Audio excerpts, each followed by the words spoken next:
Hello and welcome to the news here on Magic Bricks, now India's first 24/7 property business channel. I'm Krishna Kumar. Let's take a look at the top stories that we're tracking. No new diesel SUVs can be registered in Delhi and the National Capital Region starting today. That is a Supreme Court order. The Supreme Court has also upheld the Delhi government's odd-even formula. That's our big story tonight.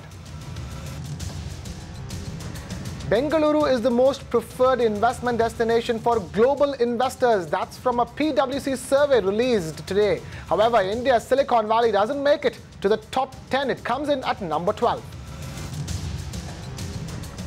And in our special series, War of the Cities, we tell you about Hubli Dharwad's smart city proposals.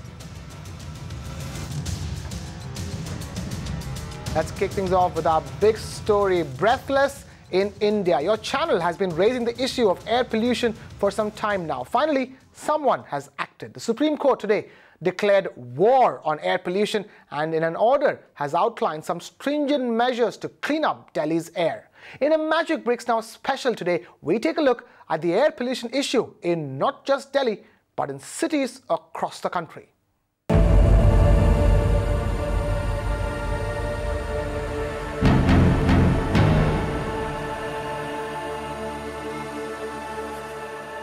The fight against air pollution in Delhi has taken a new turn. The Supreme Court has banned the registration of new SUVs across the National Capital Region. This move is a part of the Supreme Court's efforts to help reduce air pollution in the NCR. The Apex Court has also ordered a strict ban on garbage burning and dust pollution. My colleague Deepa Rana was at that hearing earlier today and she sent us this report of the court's ruling. Take a look. The Supreme Court has agreed to ban registration of diesel cars over 2000 cc. Panel comprising heading by the Chief Justice of India announced the decision on the diesel cars. The ECC charge, that is the Environment Compensation Charge, on the light vehicles and the heavy vehicles has been doubled. That is, the light vehicles like the Santro and the Maruti Wagonars were paying 700 earlier. Now they're going to pay 1400. The heavy vehicles, including the SUVs, are now supposed to pay from 1300 to now 2600. That is what the Supreme Court has announced in its judgment. Also, all those who are undertaking construction will have to abide by the Central Pollution Control Board. That is, all the people who are undertaking constructions are supposed to abide by the rules made by the Central Pollution Control Board, which was also one of the guidelines that is announced by the Supreme Court.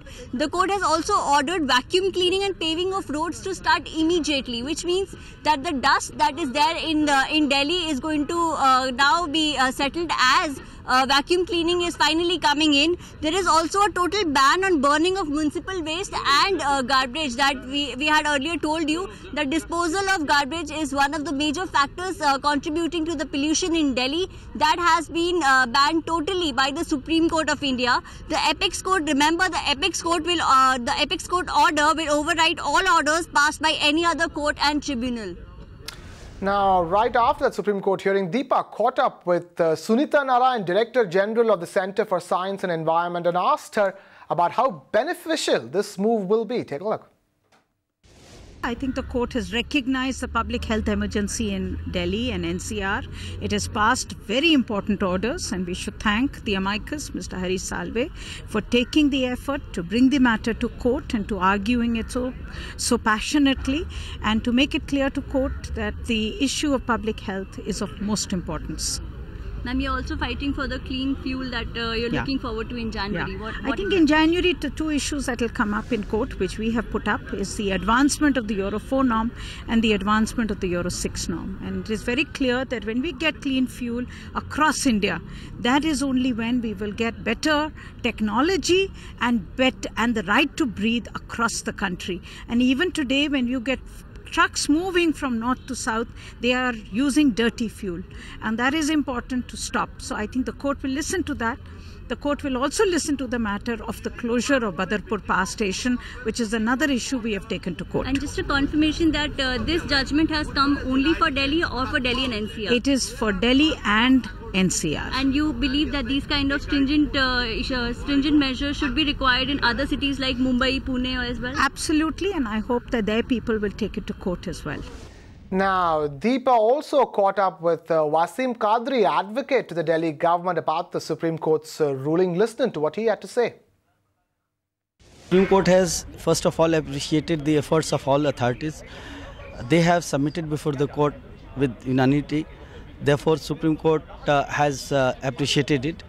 So far directions are concerned, the first direction, there are several directions. The first important direction is that all vehicles, means private vehicles, having capacity of more than 2000 cc, like luxury vehicle, will not be registered from today onward up to 31st March 2016. Second direction is that the goods vehicle which come from outside and which is destined to Delhi has to pay double cess.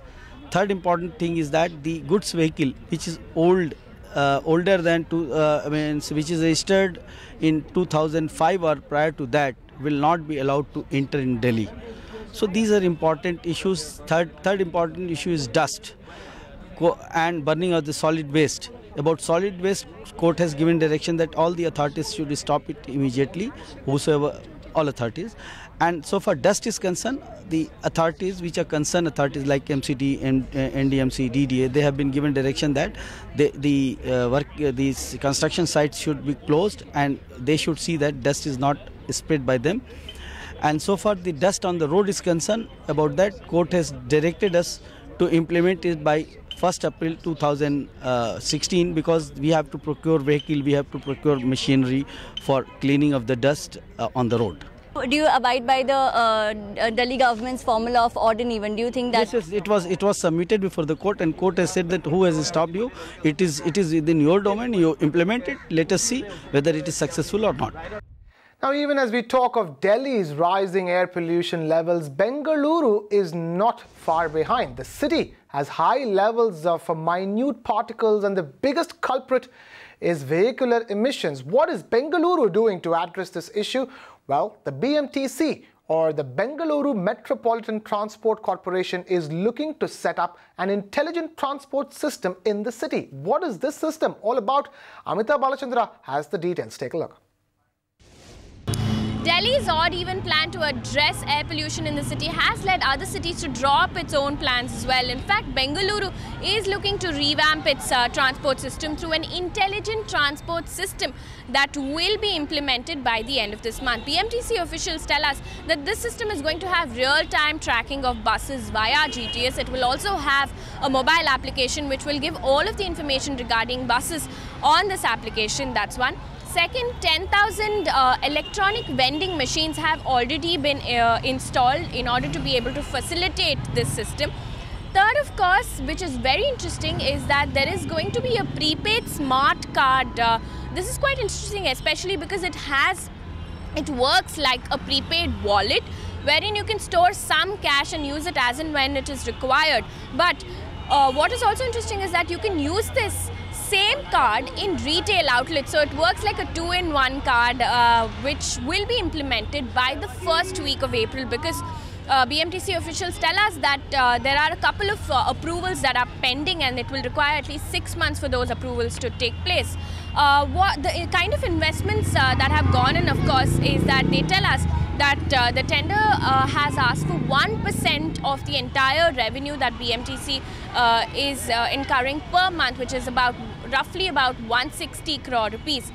Now, the main objective of this system is to ease traffic in the city, to get people to ditch their own vehicles and use public transport system. Remember, a couple of weeks ago on Magic Bricks Now, we spoke about Bangalore's rising air pollution levels and vehicular emission. On Magic Bricks Now, we identified that that is the biggest culprit that is adding to air pollution in the city, and this system aims to address that issue. Amita Balachandra for Magic Bricks Now. We here at Magic Bricks Now will not let this issue rest. If you have an opinion on this, reach out to us, call, email or write to us, or tweet with hashtag #BreathlessIndia. We will be discussing this at length in the urban debate tonight at 9 p.m. Make sure you tune in and make a point.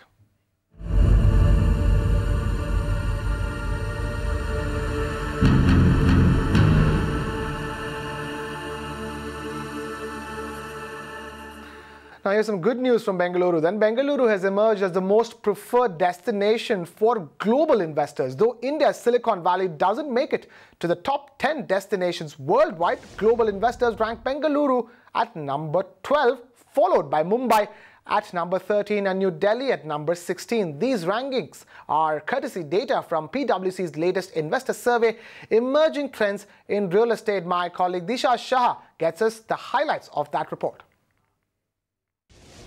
Indian realty market is well poised as country regains favor of foreign investors. This is what the PwC report had to say.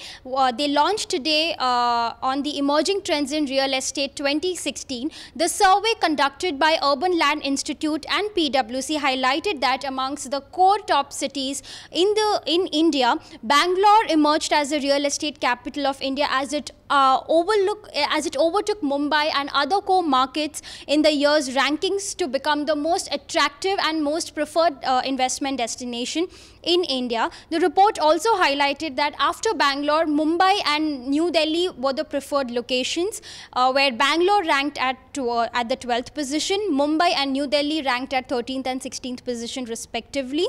And this is from the investment side. Furthermore, Mumbai ranked 8th and 9th respectively for the office and residential buying recommendations. These numbers in a way indicate that investment prospect rankings of these cities could move up and push into the top 10 bracket in the years to come. In fact, experts, they believe that this can happen. This could happen in 2016 itself. And apart from this, the PwC report also highlighted big emerging trends of 2016. The first point that was highlighted was warehouse play will lead the development space. Second, the impact of FDI liberalization. There could be increase in transactions in the year 2016. This year, in the year 2015, we did not see much movement in the retail space, but in the year 2016, retail space could see a movement and could see a pickup in the retail assets. And lastly, domestic fund managers will also get access to a larger deal space. And to give us more perspective on that report, we are being joined by Shashank J, partner at PricewaterhouseCoopers. Shashank, thank you so much for joining us here on the news on Magic Bricks. Now, my first question to you is rather simple. What exactly has propelled Bengaluru to the #1 position? How has this translated into investment on ground? I think traditionally it was an IT hub which sort of required a huge manpower to be present in the city. Over the last couple of years, e-commerce has sort of established itself in the city, which has further fueled the requirements for office space, and by virtue of office space, the residential as well. So, you know, that's also sort of helped. On the input side, I think Bangalore is slightly different from other markets, especially Mumbai and Delhi, in the sense that Bangalore is predominantly a JDA model, a joint development model, where the land aggregators are different from the developer community, unlike, let's say, a Delhi or a Mumbai. And that in some ways gets reflected in the pricing also. So if you see, Bangalore market traditionally has been far more stable, you know, when it came to pricing compared to a Mumbai or a Delhi market. All right, Shashank, so what kind of assets are investors looking at when it comes to the year ahead, 2016? They have been chasing commercial till date. I think going forward, on the back of you know, economic sentiments improving, on the back of companies sort of hiring more and more people, thereby on the back of, you know, need for commercial office space, we expect the residential demand to also go up, and we expect the investors who are sort of who like the residential asset class more to also sort of become active or sort of more active in the coming next couple of years in Bangalore market. All right, Shashank, before I let you go, what about the FDI impact on the Indian real estate market? That definitely provides more options on the exit side, which will in turn give a big boost to the investment outlook, you know, as far as the investors are concerned. I think the other thing which has worked well is the easing out of investment on the retail assets. That to my mind is going to be another game changer for the sector in the coming few quarters or couple of years, where we haven't seen a lot of FDI investment come in the retail sector, and we are hopeful that we will see a greater capital flow to this asset class. Straight on to our special series, War of the Cities.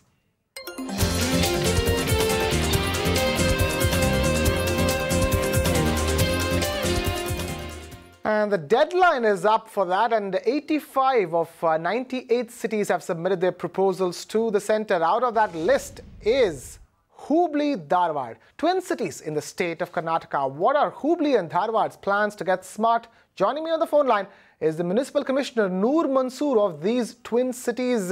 Thank you so much for joining us here, Mr. Mansoor. Talk to us. What are your plans for these twin cities to become smart?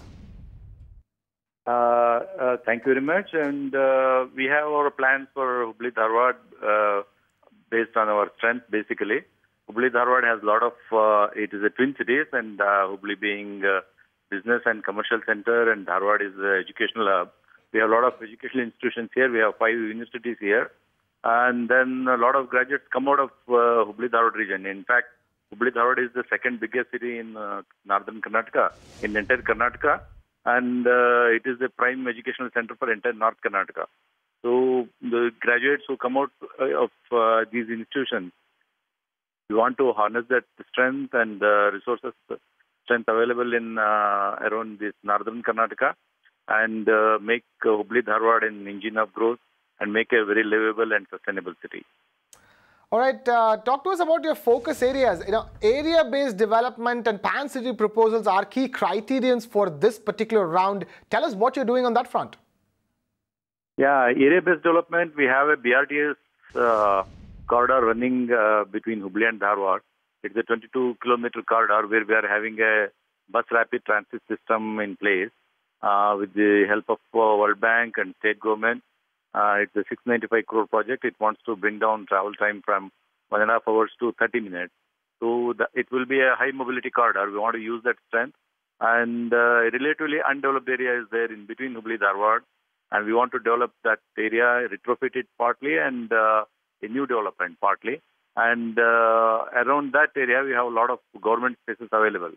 So here we want to develop 4 zones as growth centers, with educational center and industrial center and 1 logistics center we want to build in this area. And then we also divided that area, entire 1,333 acres of land. We have divided into 6 neighborhoods. Each neighborhood will have all the basic facilities required for a modern city. So this is the core area where we want to develop and make this area-based development into a central core area, which will have the economic activity required for the development of Hubli Dharwad. All right, Mr. Mansoor, tell us what kind of investment has gone in on the whole as far as your preparations for becoming a smart city is concerned? Yeah, preparation is basically our plan for area-based development is 1,060 crore project we have earmarked. So we want to develop the BRTS corridor, part of BRTS corridor, and then these 4 development centers and then neighborhood areas we want to develop. That's the basic thing. Apart from that, we have a lot of government schemes going on in this area. One is BRTS, which is 692 crore project, and then we have 24/7 water supply scheme in entire Hubli Dharwad. It's also partly funded by World Bank. So we have that one, and then we are underground cabling work is going on by HESCOM. All coupled with this, we want to make use of government money, what is available by central government and state government, and we want to transform Hubli Dharwad, and we hope that we will get a lot of private investment based on these activities. Mr. Noor Mansoor, Municipal Commissioner Hubli Dharwad, we wish you all the best, and thank you so much for joining us live here on the news on Magic Bricks Now.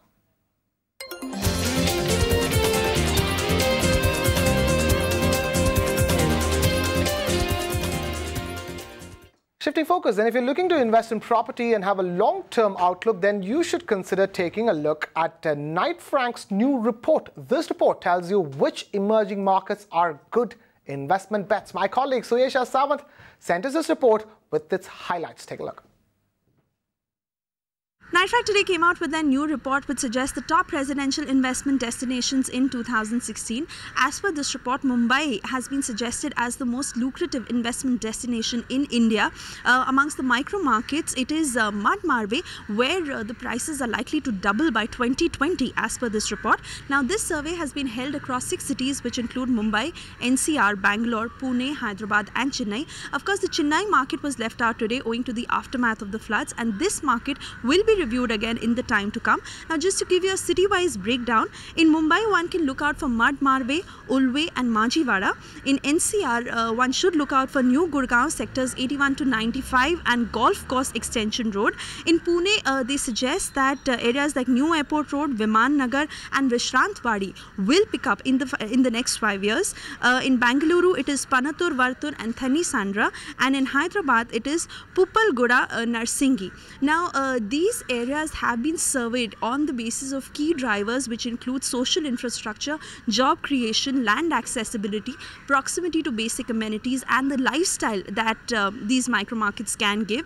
Of course, they are saying that this survey is completely based on the key indicators in the market right now, and like the last report which they had released in 2012, as per that report, NCR is the only market which has not done as well as they had preempted because of NGT issues and a lot of litigations that the city got into. But they are saying that if the key indicators go as per how they are promised, then the destinations that I just listed out should certainly be looked out for.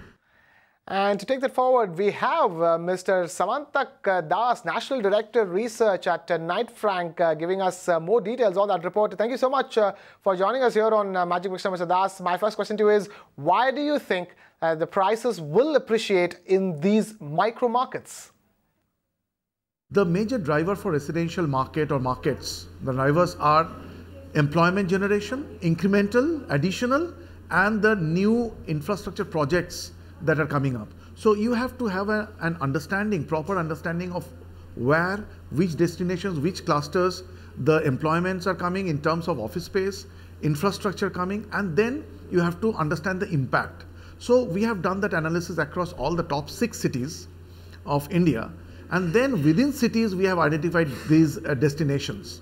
So major driver, employment, infrastructure. Yes, like in Mumbai, Mad Marve is only infrastructure, and there is an opportunity of lifestyle change in that zone, in that location, because of 2 infrastructure projects. One is the most important coastal road, another is the Mad Marve, that bridge linking to Warsaw. All right, Mr. Das, according to your own estimate, tell us, how much will this particular appreciation be? As I said, the appreciation in all these destinations is anywhere between 41% to 94% in 5 years. So if you annualize it, annual yearly would be anywhere between 7.2, 7.5% till 14%. So that's the range that we have kept, and that's our estimation. Now, real estate earlier used to be perceived as, doubling in 3 years or maximum 5 years. That's not going to happen. All right, Mr. Das, before we let you go, are you trying to say that the time to buy in these markets is now? Yes, I mean, this is the right time to buy, definitely, because we don't see that residential sector will go further down. So this is enough of rock bottom stage for residential sector. Now you have to understand that there is a change in the mix of investors as well. Now, first, the speculators are out of the market. Even cities like National Capital Region, Delhi, which was full of speculators, 6 months, 1 year, maximum 2 year exit horizon, it's out of the market. So today, most of the cities are now have end users, driven by end users, even National Capital Region of Delhi. Next, you have investors, definitely, but those are long-term investors. The investment horizon has changed. So earlier we used to think that let's exit in 3 years. Now they have, the horizon has changed. It has moved quite long, and it's not less than 5 years. Samantak Das of Nightfrag, thank you so much for joining us live here on the news on Magic Bricks Now. And with that, we've completely run out of time here on the show. But remember, if you have any feedback or suggestions for us, write to us on the email IDs flashing on your screens. We're also on Twitter and Facebook, so feel free to tweet to us or post a query on our Facebook page. We would absolutely love to hear from you. Also, remember to check out our website, www.mbnow.in. And with that, it's a wrap on this edition of the news and Magic Bricks Now. Thank you so much for watching. This is Krishna Kumar signing off.